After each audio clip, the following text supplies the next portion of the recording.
ఈ రాక్షస స్త్రీలలో రాక్షసులలో ఎవరైనా ఒకడు బాగా వేగము కలిగిన వాడు నా మీదకు దూకి నన్ను పట్టుకొని తీసుకెళ్లి రావణాసురుడు ముందు పెట్టి నన్ను బంధించవచ్చు.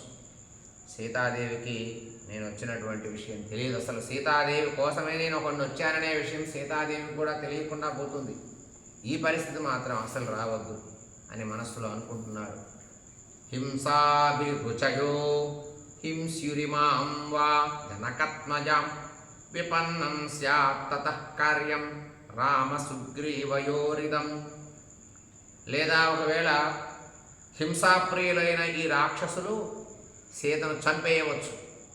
నీ వల్లే కదా ఈ కోతి వచ్చింది అని చెప్పేసి సీతను చంపేయవచ్చు. ఒకవేళ అట్లా జరగకుండా ఉంటే రామసుగ్రీవులు కార్యం నా వల్ల చెడిపోతుంది. వాడు చేసే ప్రయత్నం అన్నా చెడుతుంది, లేకపోతే రాక్షసులే సీతాదేవిని చంపవచ్చు స్వయంగా. ఆమె చనిపోదామనుకుంది కదా, అసలు నీ వల్లే ఇదంతా జరుగుతుందని చెప్పేసి సీతాదేవినైనా చంపవచ్చు. ఏదైనా అనుకున్న పని జరగకుండా కార్య విఘ్నం జరగవచ్చు. ఎలా మాట్లాడాలి అని హనుమంతుడు మనస్సులో అనుకుంటున్నాడు.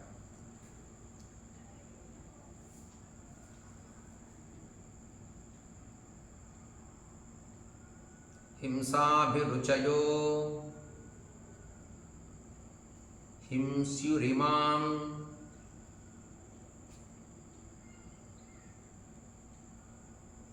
రిమాం వా జనకత్మజాం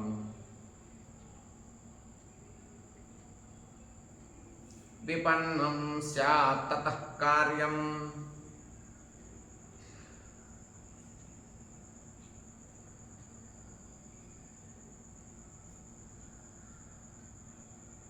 రామసుగ్రీవయోరిదం.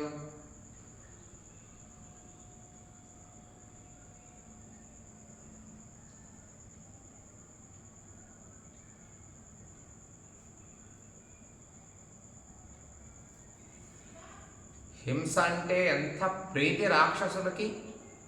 ఈ రాక్షసులు హింస వల్ల నా వల్ల ఏదైనా అలజడి జరిగితే సీతాదేవిని వాళ్లే చంపేయవచ్చు. అట్లా ఒకవేళ జరిగితే రాముడి కార్యం సుగ్రీవుడి కార్యం చెడిపోతుంది. చాలా జాగ్రత్త అని అనుకుంటున్నాడు హనుమంతుడు. ఉద్దేశే నష్టమార్గేస్మిన్ రాక్షసైః పరివారితే సాగరేణ పరిక్షిప్తే గుప్తే వసతి జానకి. జానకీదేవి రహస్యమైన ప్రదేశంలో నివసించుచున్నది. ఇక్కడికి చేరుటకు దారులు లేవు, ఎవరు రాలేరు. చుట్టూ సముద్రం ఉన్నది, మధ్యలో లంకా పట్టణం ఉంది. సీతాదేవిని భద్రంగా దాచిపెట్టారు. రాక్షసులు అన్ని మూలలా నిలిచి రక్షిస్తూ ఉన్నారు. ఈ సీతాదేవి దగ్గరికి ఎవరూ రాలేరు.